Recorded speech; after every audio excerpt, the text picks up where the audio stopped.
Por ese motivo, hoy día me gustaría invitarles a reflexionar en un pasaje de la Biblia que se encuentra en el libro de Segunda Tesalonicenses, capítulo 2, ¿no? Pero antes de leerlo, antes de eso, me gustaría hacer una pregunta, ¿no? Que lo pensemos. ¿Cuánta importancia tiene la verdad? ¿Realmente vale la vida buscarla? ¿Realmente vale la pena buscarla? ¿Vale la pena vivir por ella? Saben que esa pregunta, aunque parece obvia, no necesariamente a veces es así.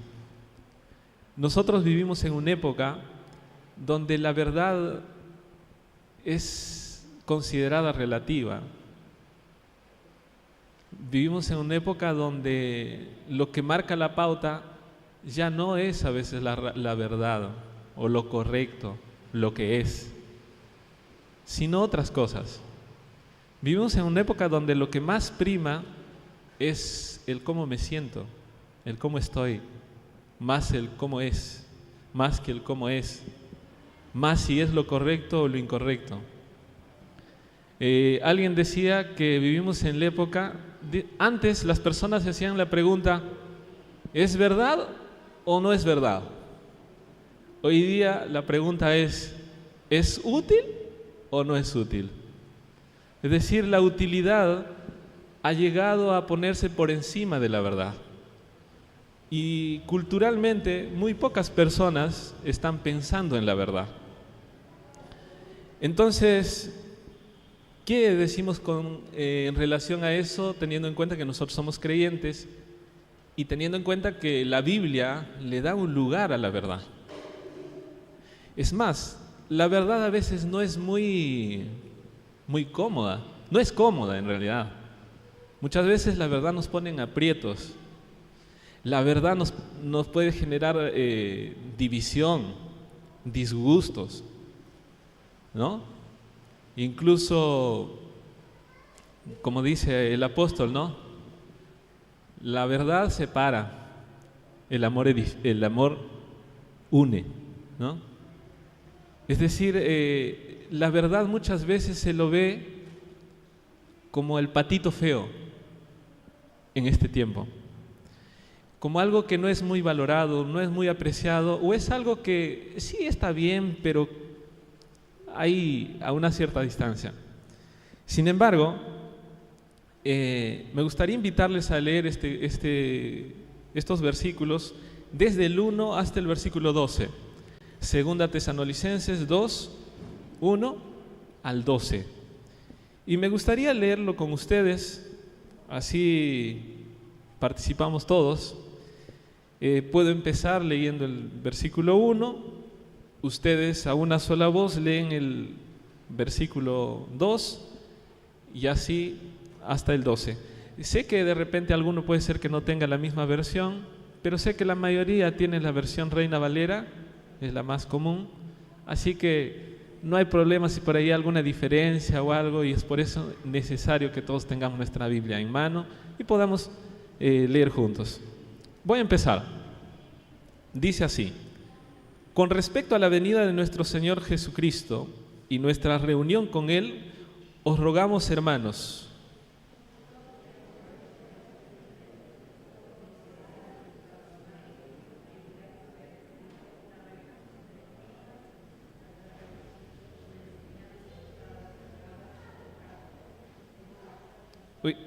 creo que algunos se pasaron, ¿no? No sé. A ver, dice, en el sentido de que el día del Señor está cerca, dice la última parte del versículo 2. El versículo 3. Nadie os engañe en ninguna manera, pues no vendrá sin que antes venga la apostasía y se manifieste el hombre de pecado, el hijo de perdición.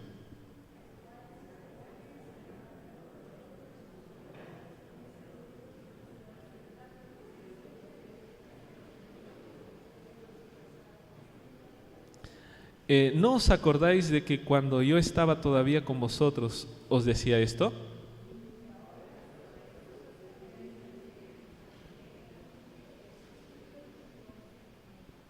A ver, hermanos, vamos a repetir el versículo 6. Vamos a hacerlo un poquito más fuerte, porque es cierto, yo sé que la mayoría tiene su Biblia, pero puede ser que algunos no lo tengan. Así que por amor a los que no tienen, hay que leerlo un poquito fuerte para que lo escuchen todos. ¿Ya? A ver el versículo 6, hermanos. Les escuchamos.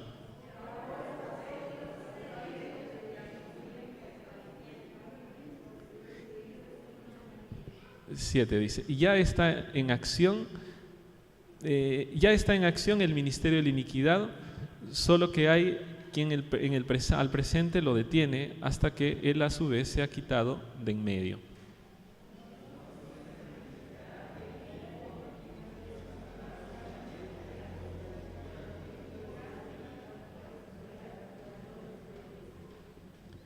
El advenimiento de este impío es obra de Satanás.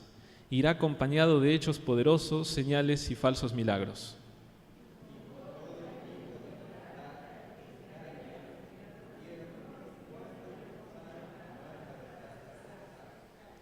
Por esto Dios les envió un poder engañoso para que crean en la mentira.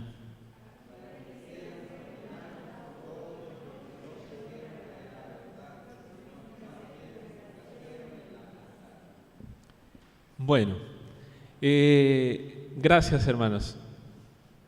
En este pasaje o en estos versículos que hemos leído, Pablo nos habla de una profecía que era una profecía triste, ¿verdad? ¿Por qué? Porque se hace mención de alguien que va a aparecer y que va a querer sustituir a Dios y que se va a involucrar, va a tomar el lugar de Dios dentro del ambiente cristiano. Se va describiendo todo eso. Y bueno, esta es una profecía, creo que, bueno, no es el único capítulo que habla sobre esto. Hay capítulos como, por ejemplo, Daniel 8, que habla también de ese mismo poder. También el capítulo 13. También habla el capítulo 17 sobre ese mismo poder. O sea, la Biblia en diferentes partes nos hace mención de ese poder.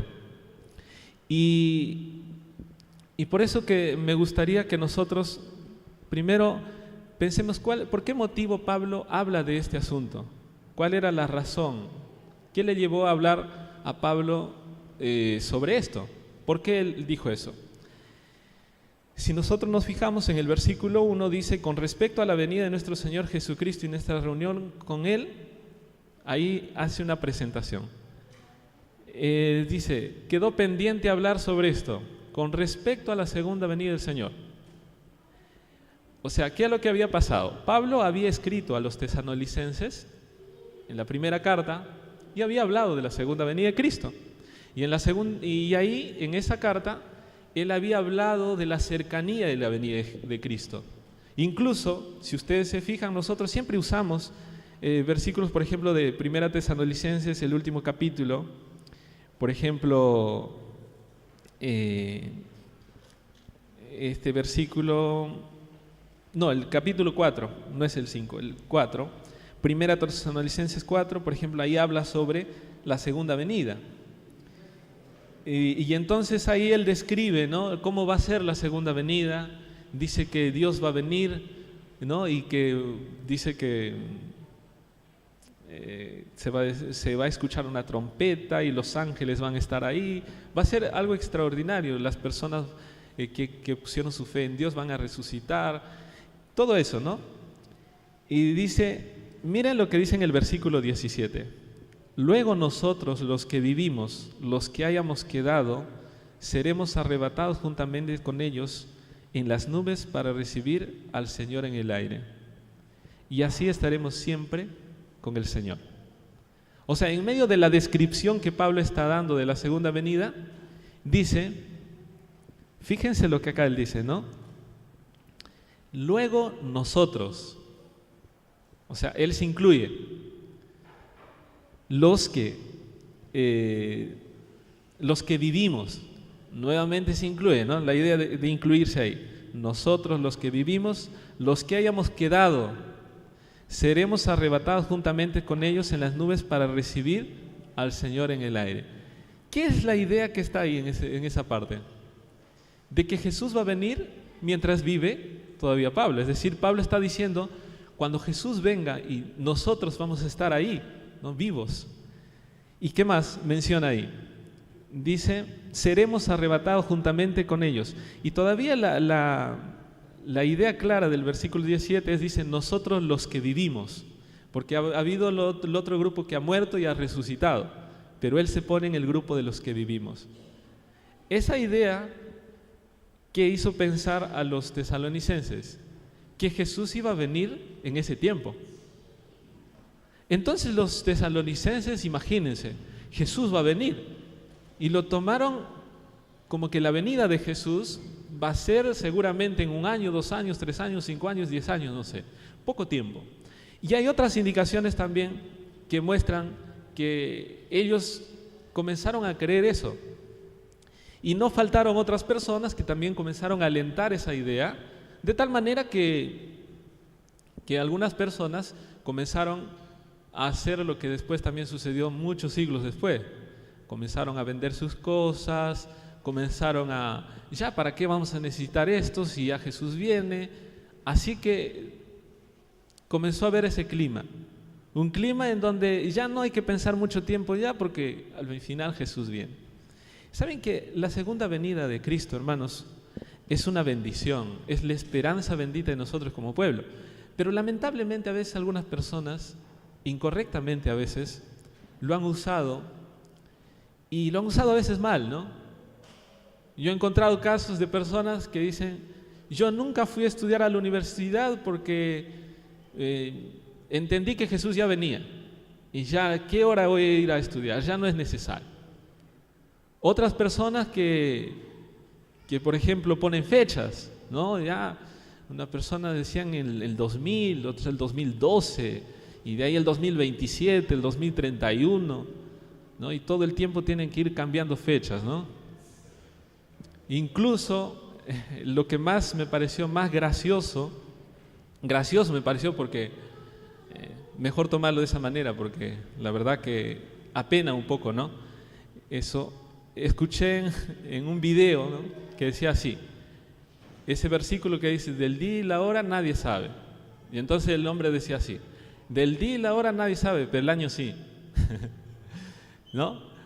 Tratando de poner, ¿cómo puedo decir? Tratar de poner esa creencia en una perspectiva que a veces ha hecho que algunas personas tomen malas actitudes que no son adecuadas.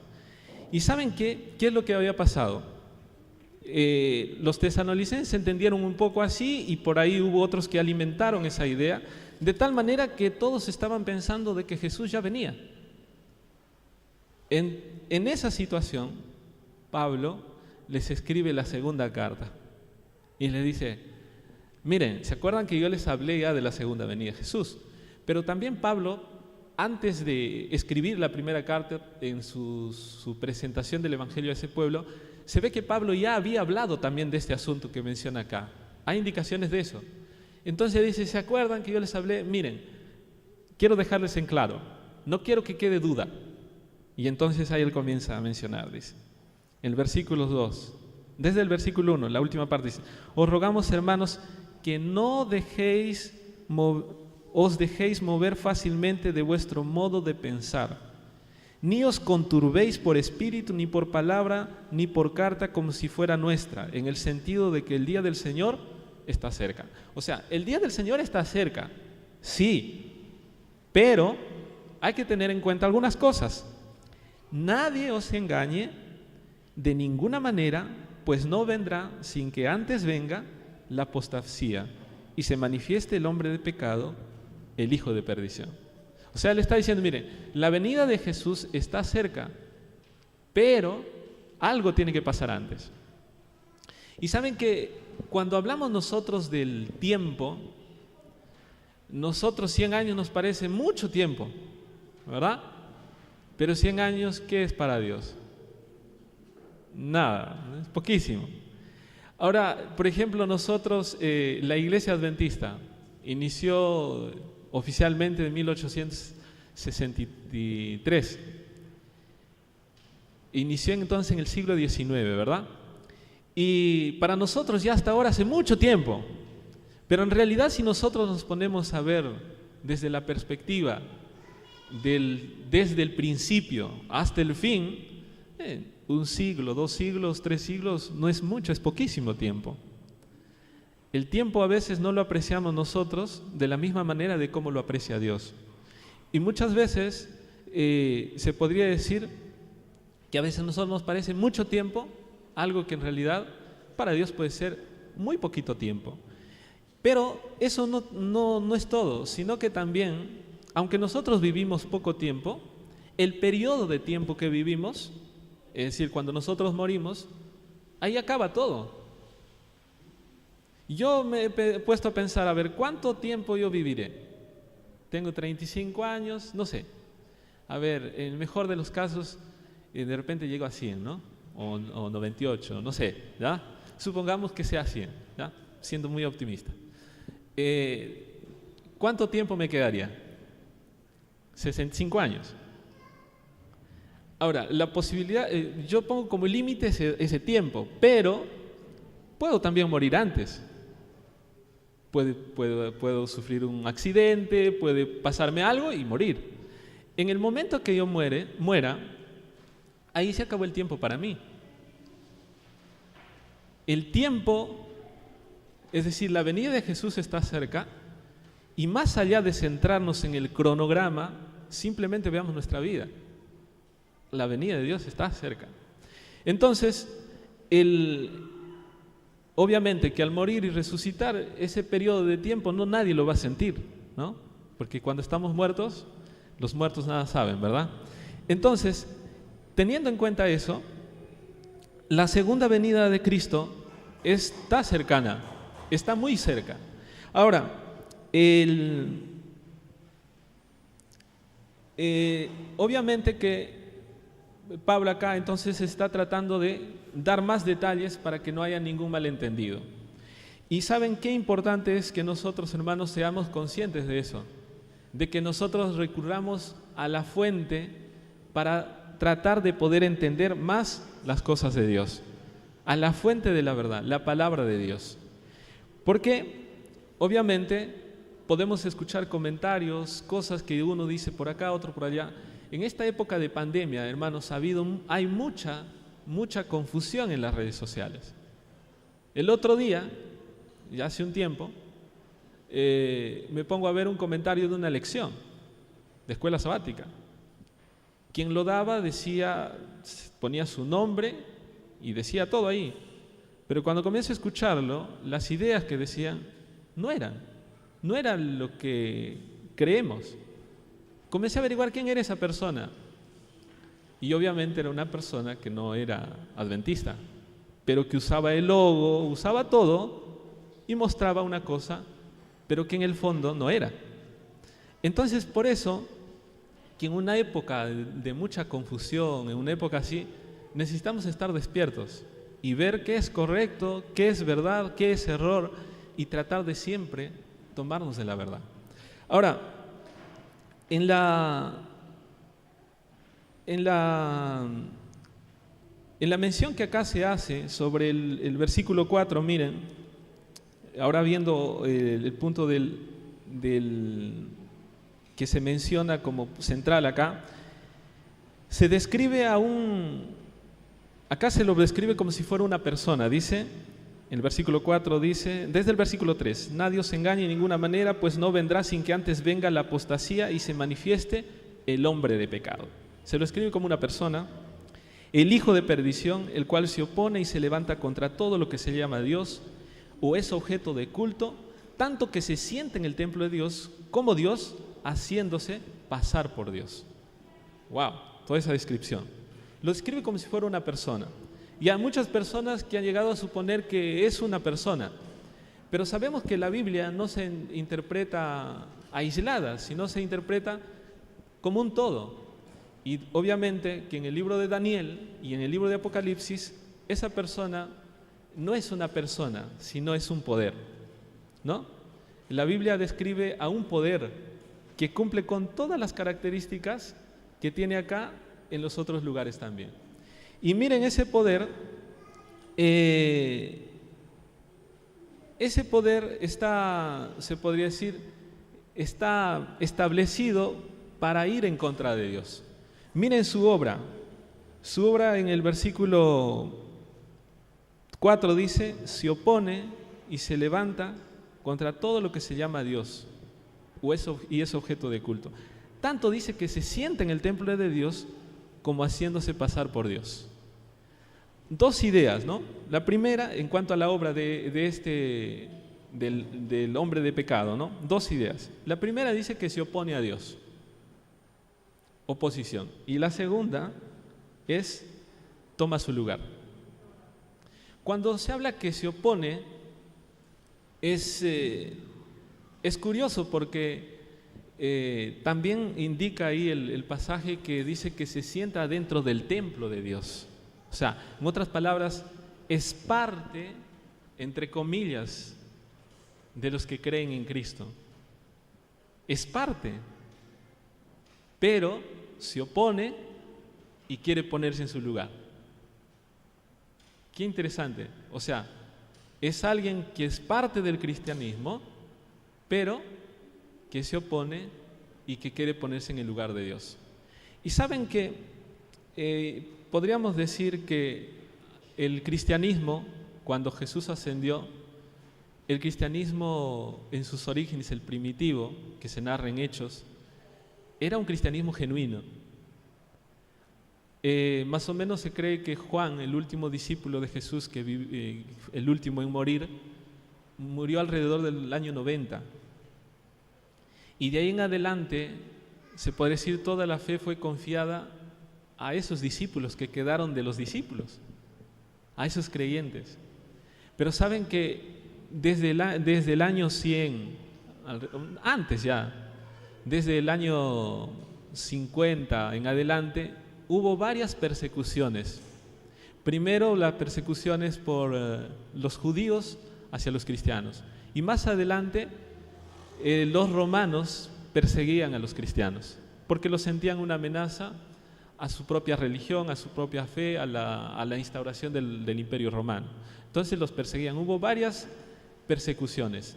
Es decir, el cristianismo desde el periodo de 100 años después de Cristo hasta el año 300 más o menos, era un pueblo perseguido.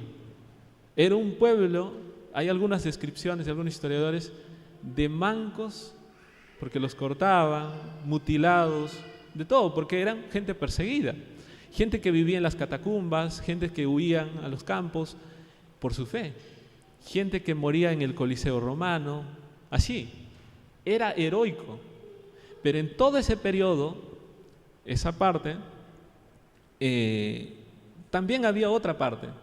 Y la otra parte era que el cristianismo, ahora la fe, que ya no era solamente en Israel, ya no era solo en Jerusalén, ahora se comenzó a difundir en otras partes del mundo. Entonces comenzaron a surgir preguntas, comenzaron a surgir inquietudes, a tratar de entender la fe en un contexto diferente. Cuando iban a predicar a los griegos, a los romanos, los cristianos judíos, comenzaron se podría decir, a tratar de poner en perspectiva adecuada esa verdad que ellos tenían para que ellos lo entiendan. Y en medio de todo ese afán surgieron muchos maestros, muchas personas que se podría decir con buena intención mezclaron, o sea, porque evidentemente se muestra que muchas personas con buena intención lo que hacían era tratar de asociar la ideología de ese tiempo que primaba con la fe cristiana. Incluso, ¿y cuál era la principal ideología de ese tiempo? Eran se puede decir, las creencias y los fundamentos de los griegos. Los griegos habían instaurado una fuente de concepción de la realidad muy fuerte. Después que los griegos cayeron como poder político, los romanos tomaron el poder político, pero el poder cultural siguió siendo griego. Entonces, el cristianismo se comenzó a mezclar con el helenismo, con el pensamiento de Platón, de Aristóteles y todos los filósofos griegos. Y como los filósofos griegos eran tan meticulosos y dedicaban tiempo a eso, obviamente que habían desarrollado muchas teorías, muchas cosas. Todo eso comenzó a afectar al pensamiento cristiano. De tal manera que comenzó a surgir poco a poco cristianos que mezclaban Biblia y filosofía griega. Y uno de los más conocidos de ese tiempo que prevaleció fue San Agustín. San Agustín trató de entender la Biblia a la luz de lo que decía la Biblia, pero también a la luz de lo que decía la filosofía griega. Y entonces, de esa manera, comenzaron a tomar la Biblia, se comenzó a ver la Biblia como una cáscara, y al helenismo y a la filosofía griega como la esencia. Y eso es lo que sucedió a lo largo de todos los siglos posteriores. Entonces, en el fondo, esa religión quedó en una religión griega, pero que en la apariencia tiene una acentuación cristiana, una acentuación, vamos a decir, de la fe cristiana. Pero de esa manera se fue introduciendo muchas prácticas, muchas cosas dentro de la iglesia. Más adelante, en el siglo III, sucede que el emperador romano se convierte al cristianismo. Entonces, de la noche a la mañana, todos los perseguidos ahora ya no eran perseguidos, ahora eran los principales en el reino. Entonces, eso hizo que más aún el cristianismo se contamine. No significa que en todo ese periodo no haya habido fieles cristianos, sí los hubo, pero conforme fue pasando el tiempo, esto se comenzó a mezclar. Y así se introdujeron creencias, ideas, pensamientos, percepciones de la vida, de la realidad, totalmente diferentes a como la Biblia lo enseña.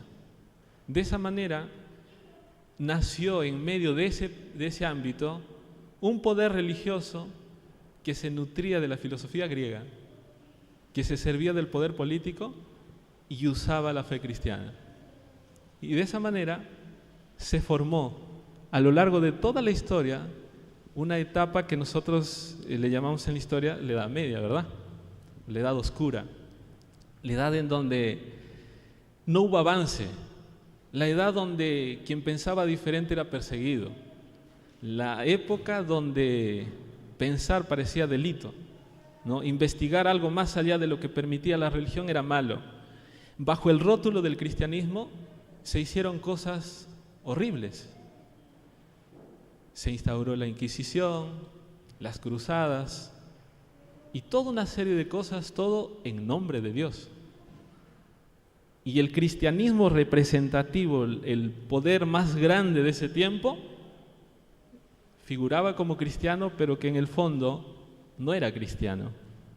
Y los fieles creyentes estaban repelidos a los extremos, huyendo por aquí, por allá.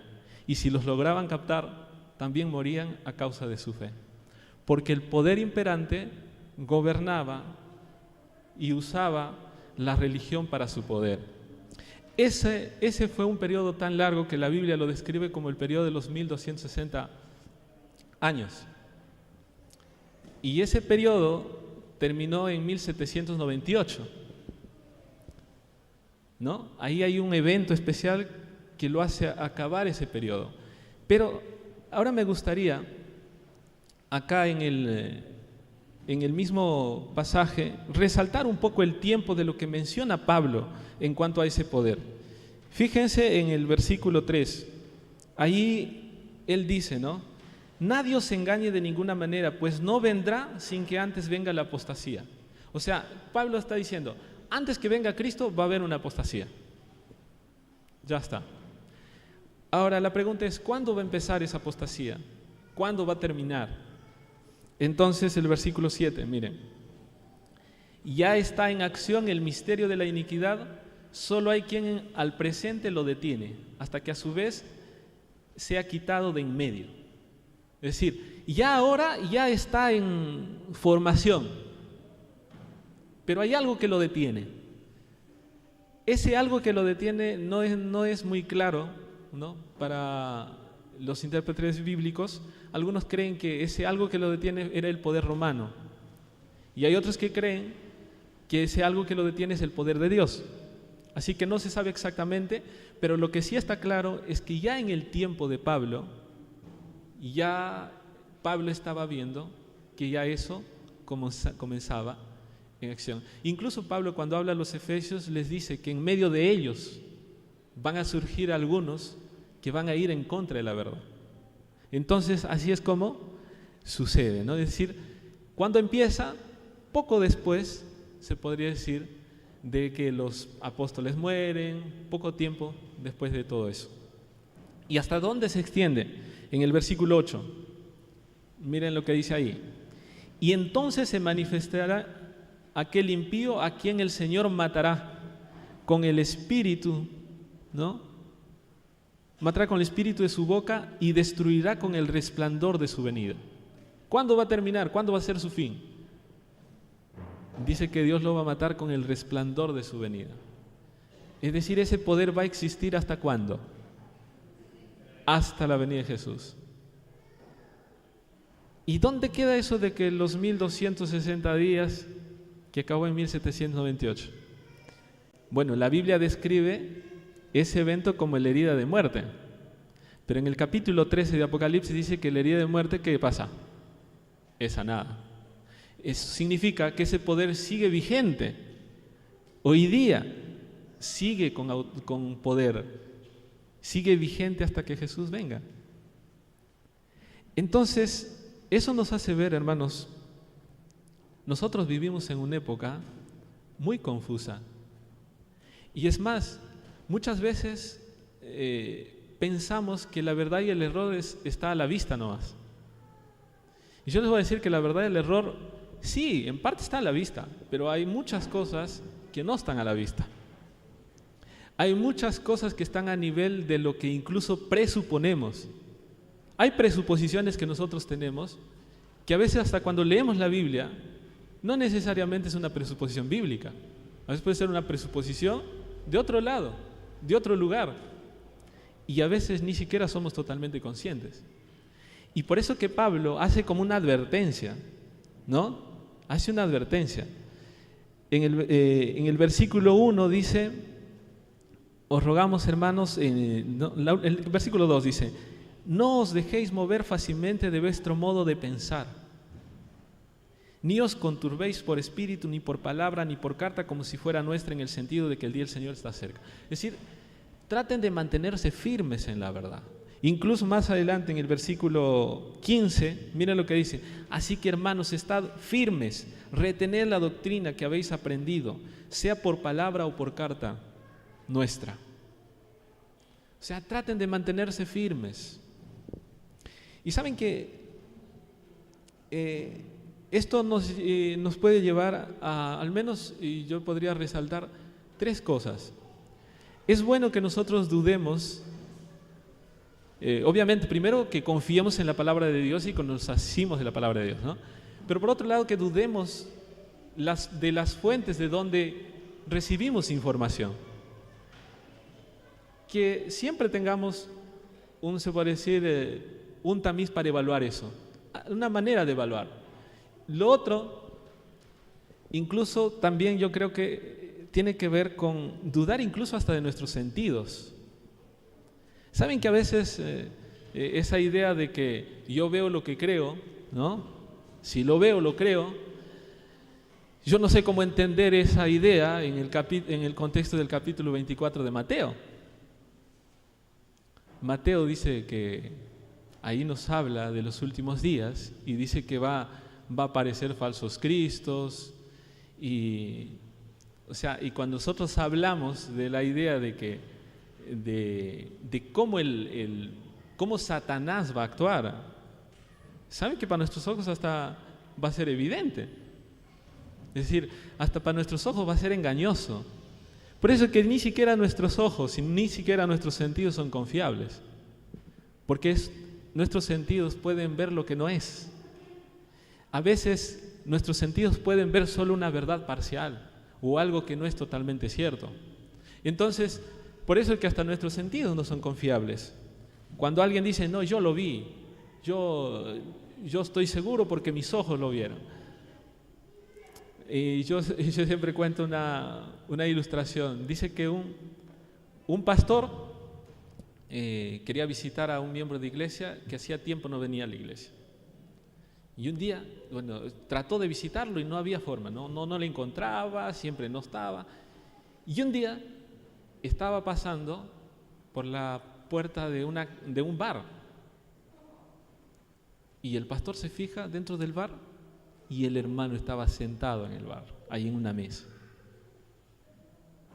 El pastor, como lo vio, entró al bar para hablarle, ¿no? En el momento que entró, él se sentó en la mesa y el hombre le dice, el hermano, ¿no? Le dice, voy al baño, espéreme un ratito. Entró al baño. Él estaba sentado en la mesa, había una botella de cerveza ahí y justo por la calle pasaban unos hermanos. La pregunta es, ¿qué vieron? No siempre nuestros sentidos son confiables. ¿Está? Entonces, saben que, y otra cosa más, no solamente nuestros sentidos, sino también nuestros sentimientos. Saben que a veces nuestros sentimientos los ponemos en lugares tan altos que están por encima de nuestra razón y nuestro criterio y la verdad. A veces actuamos en base a cómo nos sentimos. Y yo no digo de que hay que buscar sentirnos mal, obviamente que hay que buscar sentirnos bien, pero esa no debería ser la principal razón. La razón debería ser qué es lo correcto, qué es lo incorrecto, qué dice la Biblia, qué no dice, en base a eso actuar. Porque si nosotros actuamos por lo que sentimos, entonces no estamos actuando por fe. La fe no es sentimiento, la fe es convicción, es distinto. Entonces, en medio de todo eso, solamente la Biblia acá nos menciona que habla de un grupo, ¿no? En el versículo 10 dice, y con todo engaño de iniquidad para los que se pierden por cuanto no recibieron el amor de la verdad. Todo se resume en eso. ¿Cuánto amamos la verdad? Todo se define ahí. El amor a la verdad. El amor a lo que es cierto de lo que no es cierto. ¿Y saben qué? Dios quiere invitarnos a nosotros que en medio de todas las confusiones que pueda haber en este mundo, que nosotros podamos tomar su palabra, guiarnos por medio de Él, que Él nos dirija en esa caminata y que tomemos la verdad y la podemos abrazar y podamos vivir por ella. Saben que cuando Jesús venga, toda esa lucha va a acabar. La lucha que hoy se enfrenta entre la verdad y el error, un día se va a terminar. Y ahí no va a haber, se puede decir, motivo para desconfiar. No va a haber motivo para dudar, porque todo va a ser tranquilo, todo va a estar bien. Pero mientras estemos en este mundo, vivimos en un ambiente de guerra. Este mundo no es un mundo para desfilar, no es un mundo para mirar, es un mundo en donde hay enfrentamientos, donde hay personas que mueren, donde hay personas que se pierden, hay personas que se salvan. Es decir, vivimos en un ambiente de guerra y es por ese motivo que la verdad es la seguridad, es decir, es donde nosotros podemos hallar seguridad para poder seguir. Hermanos, ¿cuántos de los que estamos aquí quieren decirle a Dios, Señor, ayúdame a apreciar tu verdad? Ayúdame a apreciar lo que ya conozco de ti y ayúdame a querer conocer más de ti. A no contentarme solamente con lo que escucho en un lado o escucho en otro lado, sino a tomar mi Biblia y leerla por mí. A tratar de estudiarla a la escuela sabática. a tratar de, por mi cuenta, yo tener mi propio método de estudio, mi forma de tratar de entender más las cosas de Dios. No depender del vecino, del hermano, del anciano, del otro hermano, sino de mi fe propia, de yo con Dios, de lo que Él me dice a mí. Todas las cosas que se comparten en la iglesia y todo es buenísimo, excelente, pero eso nunca sustituye la comunión personal, el conocimiento de Dios por uno mismo. Y solamente eso nos asegura el camino seguro. ¿Cuántos les gustaría decir a Dios, Señor, ayúdanos a hacer eso? Amén, hermanos. Que Dios nos bendiga y que Dios nos acompañe en todo este año.